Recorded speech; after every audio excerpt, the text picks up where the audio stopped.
বাংলাদেশ বিমান বাহিনীর কিছু প্রশিক্ষণ বিমান বিধ্বস্ত হয়েছে, যেমনটি কিন্তু আমরা জানতে পেরেছি। এতে করে কিন্তু হতাহতের সংখ্যাও কিন্তু বাড়ছে, যেমনটি কিন্তু আমরা এখানে দেখছি। তো এখানে কিন্তু আইন শৃঙ্খলা বাহিনী কিন্তু চেষ্টা করছে যে উৎসব যারা জনতা রয়েছে তাদেরকে কিন্তু সরাতে। এখানে কিন্তু যারা রয়েছে গণমাধ্যম কর্মীদের পাশাপাশি কিন্তু উত্তরার এই মাইলস্টোন স্কুলের পাশে কিন্তু মানুষের পরিপূর্ণ ভরে গিয়েছে, এবং যারা স্বজন রয়েছে, যারা স্কুল কলেজে যারা অভিভাবক রয়েছে, তারাও কিন্তু এখানে আত্মীয় স্বজনের কান্নাতে কিন্তু আহাজারিতে কিন্তু আকাশ একদম ভারী হয়ে উঠেছে। বাংলাদেশে কিন্তু এই প্রথম যে এত বড় একটি বিমান বিধ্বস্তের মতো ঘটনা ঘটত।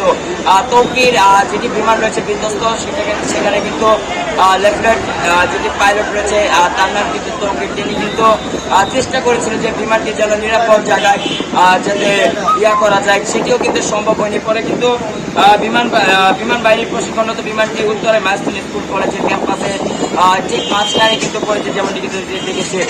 এই বিষয়ে কিন্তু ফায়ার সার্ভিসের নিয়ন্ত্রণ করছে, এবং 10 থেকে 15টি ইউনিট কিন্তু তারা কাজ করে যাচ্ছেন। এবং উত্তরা মাইলস্টোন স্কুলে যারা শিক্ষার্থী রয়েছে তাদের কিন্তু বেশিরভাগ শিক্ষার্থীকে দেখেছি যে তাদের শরীর কিন্তু পুরে ঝলসে গিয়েছে, যেমনটি কিন্তু আমরা লক্ষ্য করছি। তো এখানে কিন্তু বিপুল পরিমাণ সেনাবাহিনী মোতায়েন করেছে, র্যাব এবং পুলিশে, এবং এখানকার যারা এলাকার বাসী রয়েছে এবং এনসিপির যারা বৈষম্য বিরোধী ছাত্র আন্দোলনের যত শিক্ষার্থী রয়েছে তারাও কিন্তু এখানে এসেছেন। এবং অন্তঃবাহিনী জনসংযোগ পরিদপ্তর আইপিআর জানিয়েছে যে বাংলাদেশ বিমান বাহিনীর F7 যেটি বিমান রয়েছে সেটি কিন্তু মূলত এই বিধ্বস্তের ঘটনা ঘটেছে। এখন কিন্তু সময় বাড়ার সাথে সাথেই কিন্তু দর্শক এখানে কিন্তু হতাহতের সংখ্যা কিন্তু বাড়ছে, যেমনটি কিন্তু আমরা দেখছি। তো এখানে কিন্তু যারা রয়েছে উৎসব যারা জনতা, তারাও কিন্তু চেষ্টা করছে যে যারা আহত হয়েছে তাদেরকে ভালোভাবে হসপিটালে দেওয়ার জন্য। এবং বেশিরভাগই লোকজন যারা রয়েছে দর্শনার্থী হিসেবে কিন্তু তারা এখানে দাঁড়িয়ে